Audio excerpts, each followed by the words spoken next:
And welcome to another episode of Football the Pod. I'm your host, Commissioner Ben.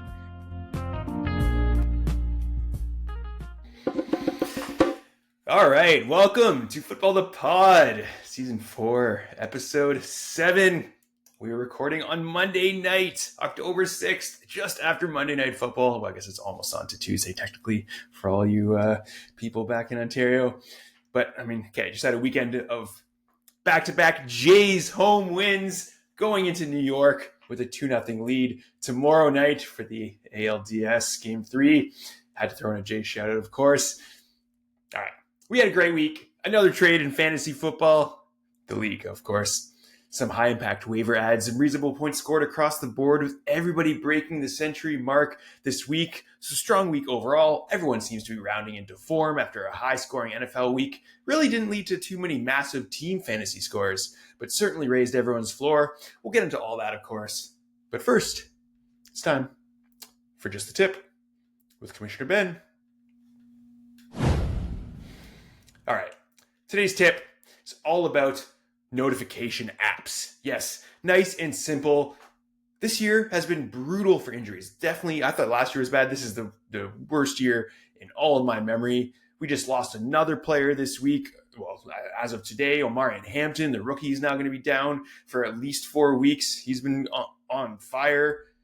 Sometimes, like this year when all these injuries happen, you find out midweek all of a sudden that your player is hurt. Maybe they pick up that dreaded Q tag late Tuesday night, or they pick up that Q tag midweek Wednesday, at which time you can just add and drop a player on the waivers already to protect yourself defensively in case that Q turns into an O, or even worse, the dreaded IR. Or, they could just be declared in last minute. You never know, but you need to be prepared, be able to see this news as fast as possible, and then react quickly, adding a player off the waiver wire to protect yourself. And ideally, this is like a backup to an injured running back, like what happened with Chuba Hubbard and Rico Dowdle this week. All right, Chuba went down after Sunday last week. Rico was already on waivers, so we all had to go through the waiver there. But imagine that had happened on Wednesday. Whoever was paying close attention to the news would have just added Rico Dowdle right off the waiver there, and then had that free 30 points off the wire for free without even costing any fab. It can be a lot harder to pinpoint a wide receiver backup star, but that also happened this week with Eddie picking up Kendrick Bourne last minute after all of the wide receivers in San Francisco got declared out. And that, I won't lead any foreshadow yet, but definitely helped Eddie a lot this week. So don't just rely on your Yahoo notifications. They're always real slow. Get some notifications with faster injury news. The sites that are good are like Sleeper, the Sleeper app that gets real quick notifications, or the Fantasy Life app. I use those just to get quick injury notifications. So check them out if you want to be as fast as possible to protect both yourself and block your opponents. And that was Just the Tip with Commissioner Ben. All right, this week we are, of course, back with a guest for the second time this year, but first time solo. One of the league originals. Hasn't bought a camera yet, but that's all right. Welcome back onto the pod, Andrew Eddie Edwards. Eddie, thanks for joining. How's it going? Oh, it's good. It's good. Another win for me this week, thankfully. Hopefully, next time I will come back with a camera. With the Jays and then a fantasy hockey draft, it was just very busy, so I never got the time to set it up. 0 for 2 for cameras. 2 times on the pod and still 0 for 2 on the camera scene. But, everybody will just have to look at me, and I need a haircut, but it'll be full screen for everybody. That's okay. All right, well, thanks for joining anyways. Before we get into our Week 5 review, we, of course, have another big-time trade on Saturday night. That's 2 weeks in a row. We're amping up the excitement. It's going to set a trend here. Going to need another one this Saturday. This trade, Saturday night, Sarah and Mike. This is the third trade of the league, third trade for Mike. Mike just firing them off. He's going for that most trades award this year. All right, let's break it down. Sarah received the aforementioned Rico Dowdle, Carolina backup RB to maybe starter now, and Keenan Allen, the old guy who signed with the Chargers and with a week left of their preseason and now has just been on fire as well. That is the LA Chargers. So Sarah gets Rico Dowdle, Keenan Allen. Mike receives Zach Charbonnet, running back on Seattle, and Aaron Jones Jr., the injured Minnesota running back. Eddie, break this one down. Who won or lost? I mean, at the time, or when the trade actually happened, I thought Mike came out ahead, but then Rico Dowdle just went out and just, I don't know, just dominated legacy game. Insane game, over 200 yards rushing. Yeah, it was crazy. So, because of that, I'll just call it even.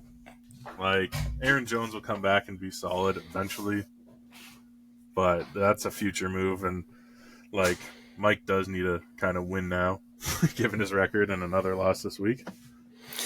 So he kind of could use Rico. Yeah, it obviously hurt Mike this week. If he had, Keenan Allen didn't even have the best game, but if Rico Dowdle was on Mike's roster, well, probably would have made a big difference. So, but yeah, there was another big difference that. We'll bring it up in the matchup, but all right. So we'll call this trade a fair trade. I think this was a totally even trade. Really nicely done on both sides. This is the kind of trade you want to make. Trying to make some sort of. There's no point trading like one running back for one running back. Player take trades don't get you anywhere. This is actually a trade that makes some difference. Trading like current wins for future wins. That's the idea here. So these kind of trades are great. Love to see it. All right, let's do a real quick flashback on last week's trade. Since I was the only one who reviewed them, I want you to just say now we're already gone a full week ahead. So at this point in time, not even thinking about 1 week ago when the trades are made, these two trades from last week. All right, the first one with me, Mike received Cortland Sutton, Michael Pittman, and Travion Henderson, and I got back Drake London, Chase Brown, and Blake Corum. Who won or lost this, Eddie? I think it's pretty even, but I think just given the performances of Cortland and Michael Pittman, and just the hopefully future value of Travion Henderson, I think he gets a slight edge. Drake London's still elite, but Chase Brown and Corum are just, I don't know. It's hard to see a huge ceiling with them. Yeah, Chase Brown is looking pretty bad. Hopefully he can finally start doing well, but he's been terrible all year. And yeah, I regret trading Cortland Sutton a little bit. He's just so consistent. He's gotten like a touchdown every week. All right. Well, I agree. I take the slight edge to Mike. I was trying to upgrade. I had a bunch of wide receivers, but yep, great trade. 5 minutes later, let's get into remind everybody of the next one. Mike then received Romeo Doubs and Alvin Kamara in exchange for Kayshon Boutte and Travis Etienne Jr. Who won this one? Mike won this one, and Brent lost this trade the second he benched Travis Etienne, the week he got him. And hopefully it's Boutte, I don't know, hopefully it stays this way, because he looks like he's just given up target share to Diggs, and Diggs looks like he's just returning to form. Yeah, I don't know if Boutte's going to be more than a dart throw deep, going for those deep touchdowns each week now moving forward. But yeah, great name though. Great name. That was why you make that trade. All right, let's get into it. Let's get into this week's review. Now we've had some commentary on the previous trades. Keep those trades coming, of course. But now this week, the week that was week 5, and of course we start with the race to the bottom, which was undecided until the end of Monday Night Football. It was a super close call, but Aaron managed to squeak out just enough points from Hollywood Brown tonight to pass Mike, who wins his first Poopy Football Award of the year with 102 points. Congratulations to Mike, first Poopy Football Award. Maybe there's one or two more in your future. All right, moving on to the high score of the week. And this one was actually close, but also over by Sunday night. Starting the wrong QB once again, but it didn't even matter as Nick takes down this week's champion of the week with 158 points, his first of the year. Congratulations, Mr. Whiffen. All right, let's move on. It's time for our matchup breakdowns. Once again, we'll go through everything on video and audio. We're going to screen share here, break them down as we go. We'll try and say all the key things that we're looking at as well. So as I pull out the screen share, we're going to start off with my matchup against Aaron, which also happened to be the blowout of the week. Eddie, take us through this one. I mean, this one was over before any games were even played, in my opinion. As soon as Lamar was out. I mean, he did get a solid performance from Sam Darnold. Darnold, insane game. Yeah. But 35 points. 35 points from Sam Darnold. I mean, just unbelievable. Starting Ty Johnson and Chris Rodriguez is just that's desperate. Sam Darnold QB3 on the week as we do our quick check here. And then just his $40 man and Rashad Bateman puts up a goose egg. It's life's rough. I mean, you had the 1 and 2 wide receivers on the week, like Emeka Ibuka and Jamar Chase, so that's just going to carry you. I mean, Woody Marks, I don't know what happened to him this week, but hopefully he comes back to form. Yeah, really, other than Ibuka and Chase, my team was pretty bad. Yep. But hey, that's enough. Fantasy is won by massive matchups. It's not won by just stringing together a bunch of okay plays. So that's enough to get you almost 150 points, and that's enough to be a win. Although, hey, Sam Laporta finally had a good game. But Kincaid got some volume. 3 players with 1 point or less is well, yeah. I mean, it's not all Aaron's fault. Look at his bench here. Oh, 1, 2, 3. 3 of his best players on bye. Bucky Irving, who another one of his top players, injured, and Lamar Jackson injured. So I mean, everybody's getting hurt by injuries. Yeah. Although, well, I'm happy I played him this week. Let's move on to our next matchup where we had Mike against Brent, and well, this one, as we just talked about. I mean, okay, Mike and Brent made that trade last week, and now Brent takes him down 113 to 102, 11-point victory. Let's look at who Mike started at running back. Alvin Kamara in that trade that he just made with Brent, all right? In fact, Alvin Kamara scored 0.7 more points than Travis Etienne, who also had a bad game after Brent finally decided to start him. Amari DiMercato, didn't know who was going to get the plays at Arizona, except Amari DiMercato would have given Mike the victory if he had just scored his touchdown on his massive 70-yard run. Instead, he threw the ball out of the end zone for some reason, like a dummy. Man. Gets a fumble, earns 6 points into -2 points. That's an 8-point swing right there. I mean, okay, I guess that alone wouldn't have caused a difference, but that was absolutely hilarious. Should have had a clip of that, but and then his team lost the game. and then Arizona lost the game too. I mean, oh man, absolutely hilarious.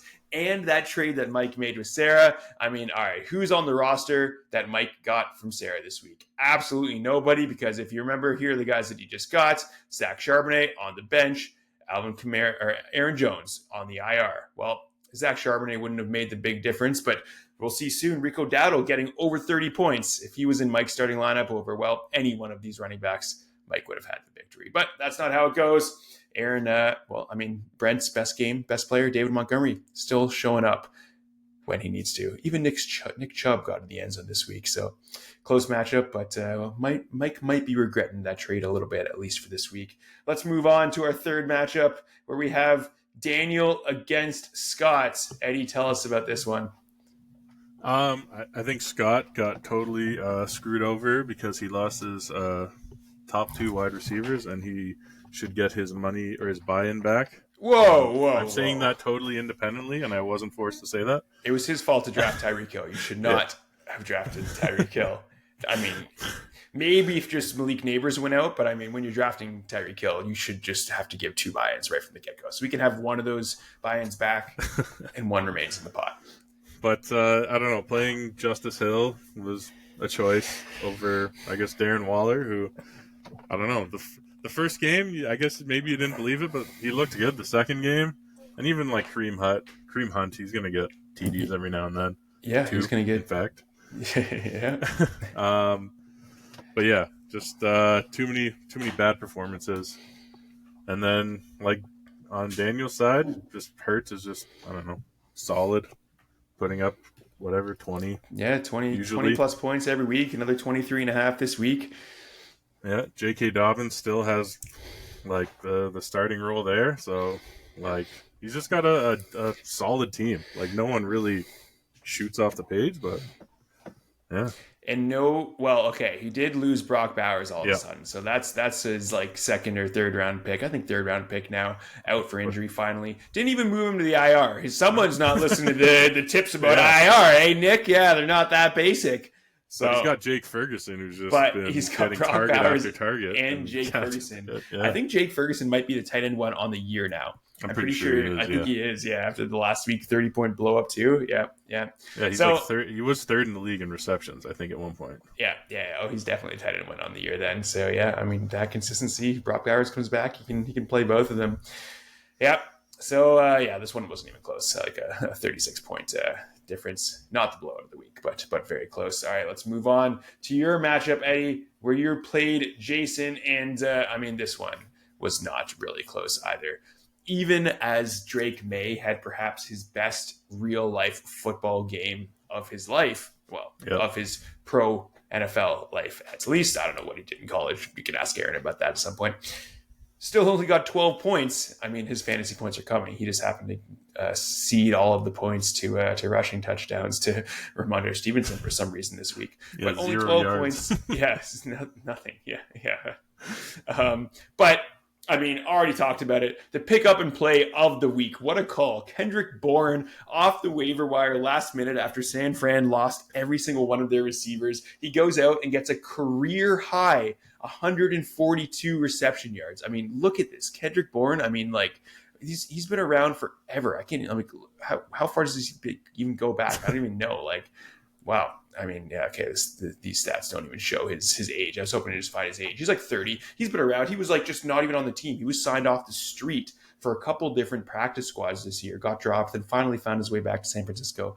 Unreal 24-point game. And Christian McCaffrey, I think he is actually the number one player that you want, at least at running back this year. Certainly deserves to be in the top four. I don't know who the four players I would want the most this year now moving forward would be definitely Christian McCaffrey, Jonathan Taylor, probably Puka. I mean, definitely Puka Nacua, and then I don't know, maybe Amon-Ra St. Brown. Those would probably be my top four off the top of my head. I mean, like, unreal. He's been so good every single game, Mr. Consistency. And yes, getting Stephon Diggs back as well. That looks to be, he had a revenge game against Buffalo. On the other side, looking over back to Jason. I mean, Jason just had nobody above 20 points. Justin Jefferson finally rounding into form, but no touchdowns. And finally, James Cook had a weak week, which really was Jason's ultimate demise. I mean, we won't mention playing Jalen Tolbert. I mean, we had to play him in Dynasty too, so we can forgive that. Let's move on to our fifth matchup, where we had Brandon against Je ne sais quoi, Christine. And, I don't know what happened with Christine this week other than a 2.5-point loss in our tight butthole matchup of the week. Eddie, break this one down. Yeah, it's rough when you lose by that much, and it's you want more from like a guy like T. Higgins and like I don't know, playing Hunter Renfrow. I didn't even notice that. That's interesting. I don't know has he really done anything. Oh, he had one big game. He had one big game. Yeah, like, and the Minnesota defense just not showing up like they have. That was surprising. Yeah. Against Cleveland with a rookie quarterback and Dylan Gabriel. But yeah, and then like Puka is just on Brandon's side. Puka is just insane.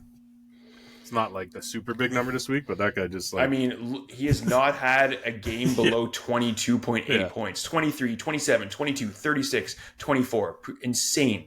It's nuts. Like he's just like it's like Cooper Kupp from a few years ago. Just like again. He's on pace to beat his record, which already was the best wide receiver season in history. 2 years ago from Cooper Kupp?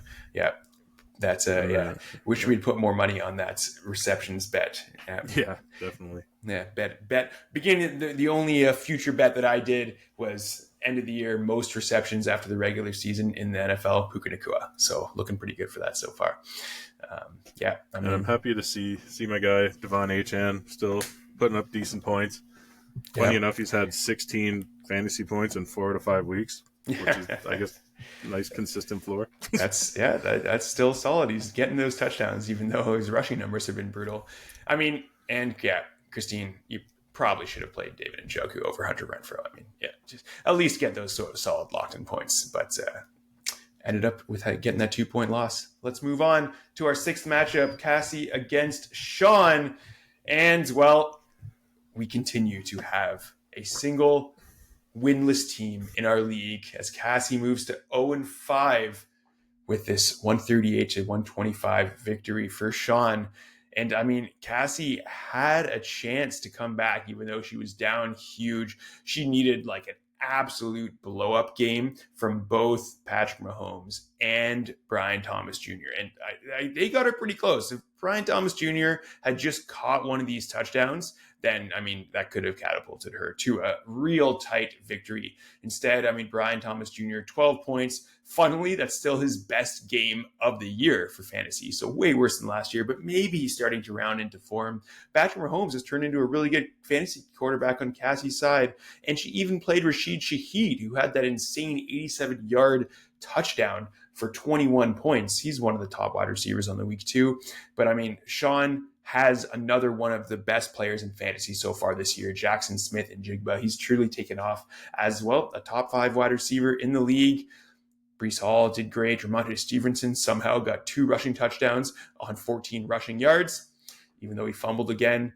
Just actually, I mean, Sean's roster is rounding out to form. If DeVonta Smith puts up 100 yards more consistently, he does have a consistent team. DeVonta Smith, almost 20 points. Breece Hall, just 17.5 points. George Pickens is looking real good, even though he had probably a low-end game with only 13 points. And yeah, I mean, I hope those Hanson boys can somehow find their way to a win. Something needs to change. Maybe time to pull out a desperation trade here. I don't know, trade away Derrick Henry, who has just been absolutely brutal after the first week. But let's move on to our final matchup. We have those Indiana Jones. I don't know, maybe this, I guess the team name's working out for you. Even the quarterback is not our champ of the week. Beating Sarah 158-139. Eddie, tell us about how this Nick versus Sarah matchup went to end off the week. Yeah, I mean, Nick, I'll probably leave him until second to go over his squad, but his team just looks amazing. But yeah, and Sarah's team is pretty solid, but yeah, just the tight end 0 is rough. I don't know. Nothing, no points from Zach Ertz.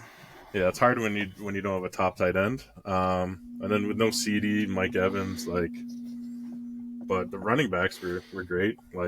Rico Dowdle, we already mentioned, just 206 yards. 206 rushing yards, 32 points. I mean, he's got to be the top running back on the week. Let's do a quick check. Yes, he was the top running back on the week this week, over Jonathan Taylor, over Kyron Williams. Also had Ja'Cory Krosky-Merritt on the bench, who was, I think, 4th or 5th there. Yep. Michael Carter also coming in and starting for Arizona, had a really good game. But yeah, going over to Nick's squad. Oh, and I guess I'll say starting 2 Las Vegas receivers is just kind of it sucks. I think Vegas just is terrible. And I don't know what happened to Jacoby Myers, but I thought he was going to be good. But yeah, Jacoby Myers has been real disappointing. Outside the first week, it's just been rough. But yeah, over to Nick's squad.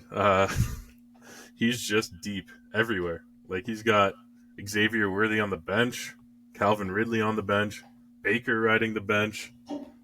Alec Iomanner's had some games. And then he's got 4 solid running backs. 4 good running backs.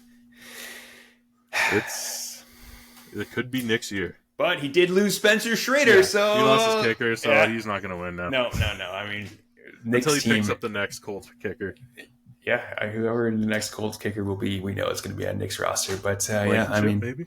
Yeah, Nick has just landed on all of these late round picks. I mean, nobody wanted Quinshon Judkins for good reason. But now he's a top running back too. So I mean, yeah, even Nick's bench is something that you'd like to have on your team. So yeah, that's how we ended off. Nick wins the champ of the week, and he might be in the league favorite zone alongside Brandon, even though he's only moving to 3-2 this week. But that's our week 5 wrap. Let's real quick. It's Monday night, so we can fire off some quick waiver names and see if people want to take our advice or not. I will say I think the waivers are pretty light this week. We do have 2 buys coming up, not the 4 that we had last week. The Minnesota Vikings and Houston Texans will be on bye. Quick waiver rundown. I mean, my picks from last week, I said pick up Darren Waller. That turned out pretty well. And we won't talk about my other picks, although all my defense picks turned out real well. All right, let's look at this week at quarterback. Eddie, do you have a quick quarterback pickup? Yeah, the one I will say is McCorkle, Mac Jones. Yeah, I would have to agree. Even though he's all the way down here at projected points for next week, like, I don't even know. They don't even think he's starting. But I think he's definitely starting. He's going to get more than 0.2 points. He's starting for sure. Yeah, if he doesn't start, don't play him. But, yeah, I think he could be okay versus Tampa and, like, could have a high total. He's had more than 26 points 2 out of 3 weeks as a starter and plays Tampa Bay, so definitely agreed. He's my top pickup too. He's pretty much the only quarterback I'd pick up and play off the waiver wire. Although Trevor Lawrence just had an insane fantasy game tonight. If you look at Trevor Lawrence, he is available. He had 28 points, by far his best yet, playing Seattle. So, I mean, yeah, they just gave up 38 points to Tampa Bay, so maybe he's also a decent play too. How about a wide receiver? Like Ryan Flournoy. I can never say his name. Don't even know how to say the name because, he was just like a 6th-round draft pick last year. Didn't do anything ever until this week. Yeah, but nine targets, 6 receptions, 114 yards. Like him or, I guess, Tyquan Thornton is always just with Mahomes actually throwing this year, like, it's always a chance for a deep ball. Yeah, Tyquan Thornton still looks good as a play, at least until Rashee Rice gets back in one more week, not this coming week. Yeah, I mean, I don't know. You can try and pick up Calvin Austin and also pray for a deep ball. Or Dontavian Wicks, who can get you 3 points in overtime if you really need it. But, wide receiver is pretty weak. Running back, let's move to running back. Running back, was looking real weak until, all right, I got a little star myself over Tyrone Tracy Jr. here because I don't really know why Tyrone Tracy was dropped. He's probably not playing this week, but, I mean, he's still definitely worth rostering in this league. So he's absolutely an ad. And now, well, you'll see some guy named Hassan Haskins up at the top of the list, and that's because, sorry, Eddie, you're running back Omarion Hampton. Like I said earlier, he's out for at least 4 weeks now, maybe longer. He's been amazing in the past 3 weeks once he finally got that starting job after, Najee Harris went down for the year. Now Hassan Haskins will probably be leading the backfield, or Kamani Vidal, who you see down here. So there are your ads. You got to add Hassan Haskins and Kamani Vidal and hope that one of them emerges, just like what happened in Arizona this week. And also somebody's got to get Tyrone Tracy on the roster. Those are your running back ads. So actually turns out to be reasonably strong this week in the end. Let's move to tight end. Eddie, who's your tight end pickup? Theo Johnson. Yeah, I think that's it. Theo Johnson is the only tight end. You know what? I will throw in also... Is Jake Tongas around? Is he still available? Look at that. He's only down at 3.5, but he's gotten 17 points this week, 14 points last week. He's actually been pretty decent since George Kittle was out. So Jake Tongs, is my number 2, but Theo Johnson, definitely the number 1 pickup. Looks like he's got a connection with Jackson Dart, caught 2 touchdown passes for 21 points this week. Any defense you would really highlight to pick up? Green Bay coming back from the bye against Cincinnati. They have had some disappointing games, so they're going to go out there and just destroy and probably get like 40 points. Yeah, absolutely. Maybe not that much, but they're easily the defense of the week. And why not pick up their kicker, Brandon McManus, if you need a kicker too, also coming off the bye. And that's it. All right.